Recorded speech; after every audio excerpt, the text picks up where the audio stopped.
Okay, I get it. I'm the space queen, but I do not need all of these constellations on my face. Hey, what's up guys? It's Jess. Welcome back to my channel. Shout out to KJ for requesting this video. Today I'm going to be rating the University of Washington residence halls. First I'm going to talk about West Campus because that's where I lived, and then I'll move on to North Campus, and then I'll move on to like overall thoughts about living on campus. First I'm going to start off with Elder Hall. I don't have the strongest opinion on Elder Hall, but I will say it's in a really convenient spot on West Campus. Not only is it the closest residence hall to like the main campus, but it's also closest to the district market and the bus stop. So while I don't know too much about what it's like to actually live in this residence hall, I will say that it is in a really convenient location. Next is Maple Hall, and I had a couple friends freshman year who lived there and they loved it. This is known for being the residence hall with a bunch of engineering kids. In the main lobby, you'll see Area 01, and this is a really great place for students to just chill out and play games and connect with one another. What I've noticed every time I've went to Maple Hall is that it's super lively, so that's what I really like about it. I also went to Maple Hall a lot to use their sound lab, which is just this really cool studio-like building that has a keyboard, it has a microphone, it has drum sets. Honestly, Maple Hall has so many amenities, so I think it would be really cool living here. Next is Elm Hall, and like Elder, I don't have the strongest opinion on this residence hall. All I remember is that it's really big, super spacious, and they do have really nice study areas as well. Next is Poplar Hall, and I have zero opinion on this place because I don't know anyone that actually lives there. Next is Terry Hall, and this is known for housing all of the honors kids at UW. One of my friends lived in Terry her freshman year, and she said she really liked it because it was smaller, so she felt pretty connected to the other people living in the residence hall. Hi, Bailey. You wanna say hi? Go say hi. No? Okay.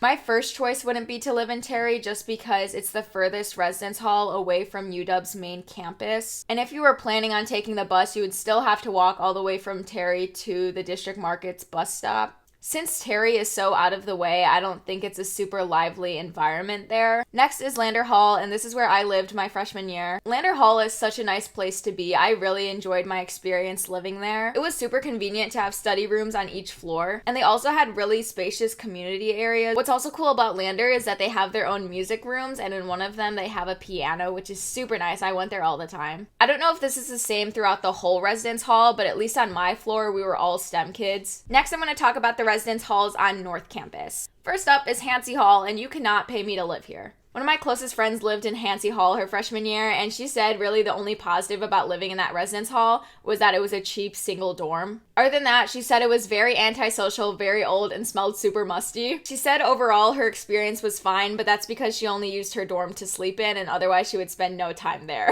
Next is Mcmahon, and I am not the biggest fan of this residence hall. My friend thinks Mcmahon is pretty gross, and as someone who has been there, I am not the biggest fan of it either. I've seen the single dorms at Mcmahon, and I don't mind like smaller rooms, but they were just super small. Honestly, I felt super claustrophobic just by visiting a Mcmahon single dorm, and I didn't even live there. They also have a communal bathroom that wasn't the cleanest. I don't know, it just reminded me of like a sleepaway summer camp's bathroom. Also, I'd say about half the time someone's getting a single dorm so that they can hook up with people and not have to worry about a roommate. And since the single rooms are so close together, I do not think I would feel comfortable living there. What's nice though is that they have a really cool basketball court that not a lot of people know about. And also if you look through some of the windows, you can see a really nice view of the city, especially at night. Next is Haggit, and I've only heard bad things. General opinion is that it's super gross, so I wouldn't live here. The other residence halls include McCarty, Madrona, Oak, and Willow, and these are all actually really nice North Campus residence halls. Most of these residence halls are actually really new, and they have a lot of great facilities within them. For example, Madrona has such a nice lounge area in their lobby. They also have Rick's Cafe, which is an ice cream shop. They have the Mill and the 8, which is very similar to Area 01 in Maple Hall. So now that I've given you a brief description about what each of the residence halls are like, now I'm going to be rating the differences between North Campus and West Campus and which one I would prefer to live in my freshman year. I really loved my experience living on West Campus my freshman year, and I don't think you can go wrong with living in any one of the residence halls on West Campus, and that is not guaranteed for North Campus. It was really nice to be so close to the District Market and also super close to the Ave, which has its pros and cons. Someone asked me about the safety of West Campus, and as someone who lived there, I will say that it is somewhat of a concern, but I don't think it would ever prevent me from wanting to live there. I went through my UW email today and screenshotted every notification of a criminal incident and UW alert. Here are all of them. A lot of these criminal incidents did happen on the Ave, which is super close to West Campus. I didn't feel unsafe at West Campus anytime during the day. Nighttime was a little bit of a different story, but I would feel more unsafe being on the Ave at night as opposed to being on West Campus at night. Another safety precaution that's implemented at UW is that you have to scan your Husky ID in order to actually get into the residence halls. This is not meant to scare you whatsoever, but I'm going to go ahead and read some of the notification of criminal incidents. Let's see where we should start. Robbery and assault. Here the suspect used a razor blade and slashed it at the victim's face multiple times. Here there was a robbery with a handgun. Okay, this one was actually pretty scary because it happened in my residence hall. This poor girl was literally just trying to go back to her dorm room and some man came up behind her and started choking her. She fell unconscious and the suspect was never found.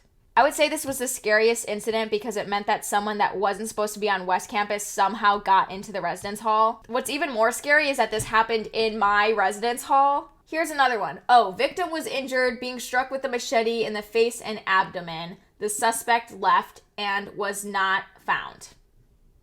Okay, another robbery near Elm Hall.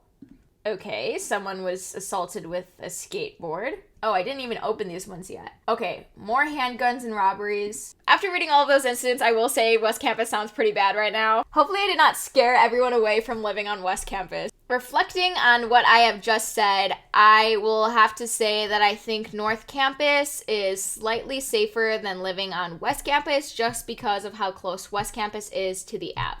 Like I mentioned earlier, I don't think that safety was something that would prevent me from living on West Campus. I would always be sure to be aware of my surroundings. Ideally, it's also recommended you walk with someone if you're going anywhere at night. Most of the time, I felt not unsafe when I was living on West Campus. I would say the only times I would feel unsafe would be if I was walking on the Ave at night by myself. Next, I'm going to talk about North Campus, and North Campus is in a location where it's a little bit closer to things at UW. It's really close to the IMA, which is super convenient because as a West Campus resident, it was really such a hassle to go to the IMA because I had to take a bus, and if I walked, it would be so long. It's a really big hit or miss living on North Campus. Like I mentioned earlier, some of the residence halls are not the nicest place to be. I personally just want to avoid using a communal bathroom, especially if they're like gross and musty. And there's a bunch of other cons that I mentioned earlier that prevent me from wanting to live at North Campus. However, the new residence halls on North Campus are so nice. If I had first priority for picking my residence halls, here's how I would rank them. Willow, Oak, Madrona, and maybe even McCarty within my first pick. Next, I would pick any residence hall on West Campus. Preferably, I think I would go Lander, and then Alder, Elm, or Tide, then Terry, then Poplar. Next are the rest of the North Campus residence halls. I think my rating would be Mcmahon, Haggit, Hansey. Hopefully this video was able to give you some insight as to what it's like living in the dorms at UW. I know this video included like a lot of details that could be slightly concerning, so if you guys have any more questions, feel free to leave them in the comment section down below, and I'll be happy to answer them based on my experience living at UW. Overall, I really enjoyed living on campus my freshman year. It was super convenient to be really close to campus, but it was also super nice to be living with other students. That is the end of the video. I will see you guys tomorrow. Bye-bye!